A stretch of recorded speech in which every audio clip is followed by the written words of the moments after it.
President Muhammadu Buhari is back in the country after attending a summit of the Organization of Islamic Cooperation, OIC, in Makkah, Saudi Arabia. The president had departed from Nigeria last week, Thursday, May the 30th, to attend the 14th session of the OIC conference hosted by King Salman bin Abdulaziz Al Saud. At the summit convened under the theme Hand in Hand Toward the Future, President Buhari addressed the forum on the need for member countries to unite and work together to combat common challenges such as terrorism and violent extremism. He also passed a vote of confidence on the intervention programs of the various institutions under the OIC for the impact they're making on Nigeria and other African countries. He commended the Islamic Development Bank for its robust intervention in key sectors such as agriculture, trade and investment.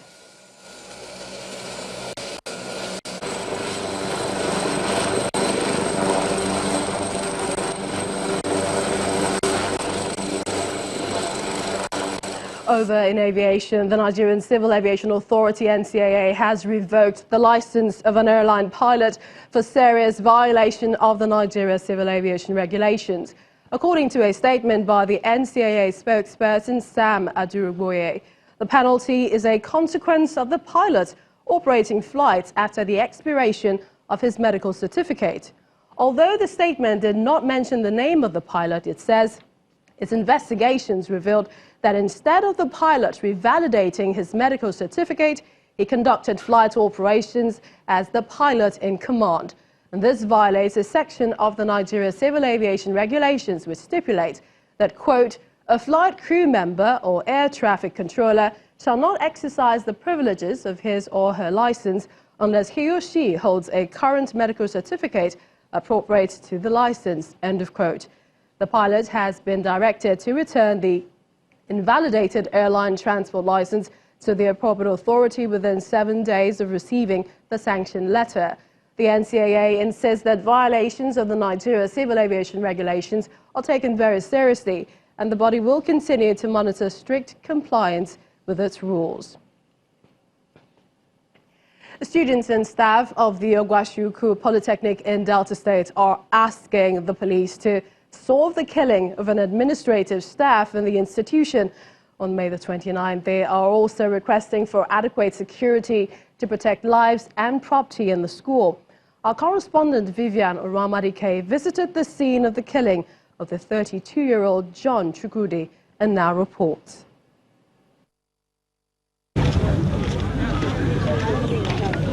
It's a rather subdued atmosphere at the Delta State Polytechnic of Ogwashuku, where students and staff are still coming to terms with the fatal shooting of Mr. John Chukwudi, fondly known as Biggie, a lecturer in the Department of Entrepreneurship Studies. This is the spot where Mr. Chukwudi was gunned down as he drove out of a popular hotel in the area. Some students still wonder why anyone would want to kill the lecturer, who was reputed to be lively and easygoing, and in such a violent manner. It was about 8 p.m. So we heard shootings and just came and looked, and the man was already dead. At his residence, neighbors missed the young man, whose generosity they admired. I'm not happy about it, because if he's around now, the compound could have been lively. He do on Jane almost every day. So since he's not around, the compound is quiet. His presence, his absence really means something bad in this compound. While the police have declined to speak on the incident on camera, the school authorities offer an assurance that they are working with law enforcement officials to unmask the killers. It was a shocker to us, and we also heard that the police have been called to rush to that scene, and as I speak, the matter is under investigation. So what you say, what happened? I cannot make a categorical statement right now, but the police at work.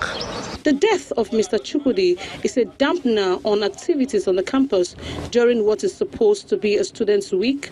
But while they reflect on memories of the slain lecturer, the students and members of staff will be hoping that his killers are brought to justice. Vivian Oramadike, Channels Television News. 15 suspects involved in various crimes in Jos, the Plateau State capital, and parts of southern Kaduna have been apprehended by troops of Operation Safe Haven.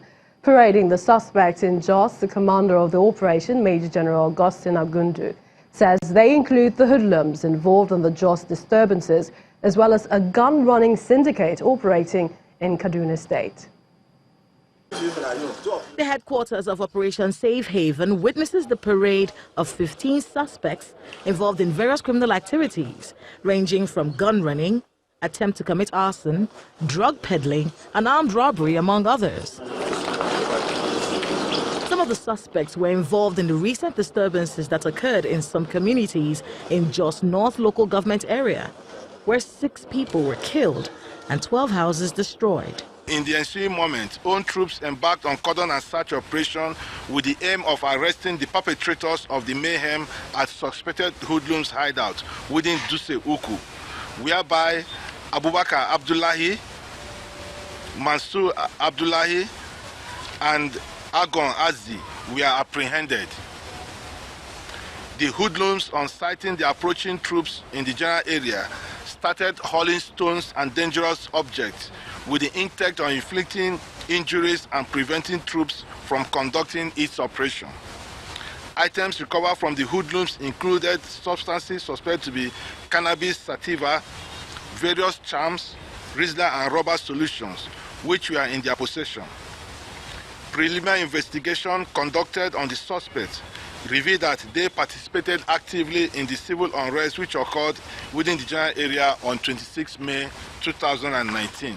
The commander explains that troops' investigation in Jama'ah local government area of Kaduna State led to the arrest of 3 suspects of a gun-running syndicate that had been a supply chain to criminals. Preliminary investigation revealed that the suspected gun runners are siblings who have been into the fabrication of firearms for unscrupulous elements and criminals in the society since 2006. Items recovered from their possession included 2 by unfinished fabricated revolver guns, 2 by welding machines, 1 painting machine, a generator set, and a box containing assorted tools used in the fabrication of firearms. With the resolve of security operatives to clamp down on criminals and other elements involved in aiding and abetting criminal activities, citizens must collectively develop the synergy and cooperation with security agents in fighting insecurity. Well, staying in the northern region, about a month ago, Channels Television aired the story of an internally displaced persons community in Bauchi State facing starvation and lack of other basic necessities. Correspondent Hajara Aliyu visits the community again and brings us this cheery news of how some Nigerians and the government are responding to the plight of the IDPs who came to Bauchi from Borno State over a year ago.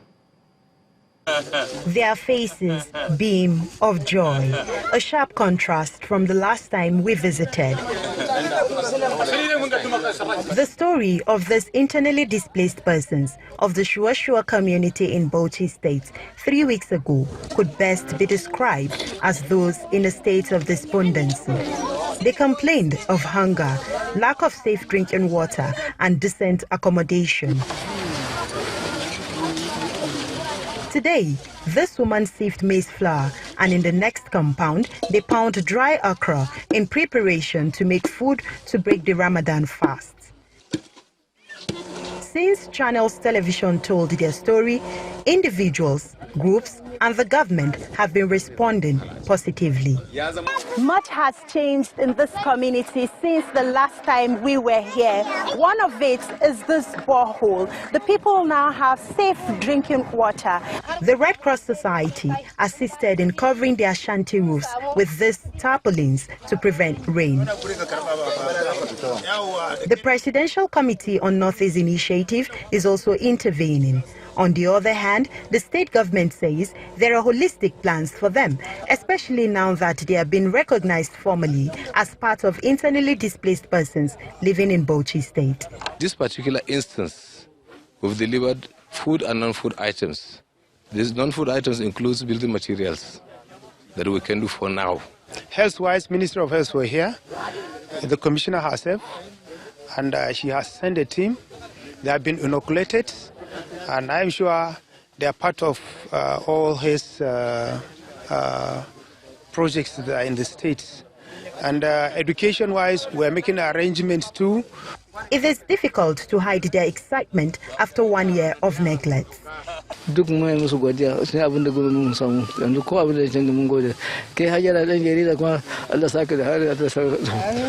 Over 360 persons displaced from Borno State came here a year ago to form this settlement on this land given to them by an individual. Now that help has come, government appeals to them to remain law-abiding. Hajira Aliyu, Channels Television News. Refreshing news there. In the meantime, Britain's partnership with Nigeria will not wane in the new administration of President Muhammadu Buhari as long as the president continues to make progress in the areas promised in the last 4 years. British Deputy High Commissioner to Nigeria, Ms. Laura Bufiz, in an interview with our Foreign Affairs correspondent Amaratu Ubani, says the government needs to continue to focus on the core areas of its campaign promises. She also says the government needs to broaden its scope of understanding the issues behind conflicts. The platform upon which the president won his re-election, I think, is still focused on the 3 essential things around job creation and economic diversification, anti-corruption, and of course, peace and security. I think these are essential elements. The job one is particularly important. You know, the private sector needs to be 10 to 15 times the size that it is for the country to grow, and to grow at a rate that is superior to population growth. So that is absolutely essential. Equally, I think that a focus on human capital is absolutely essential as well. Education and health across the country.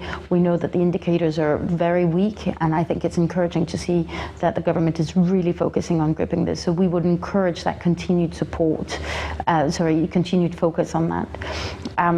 You know, conflict is a challenge in the country. Really understanding the drivers of conflict is important. Having a nuanced understanding rather than a bit of an easy one, blaming religion or ethnicity on conflict, but understanding that sometimes drivers are around land use, around climate change, around more difficult issues, and having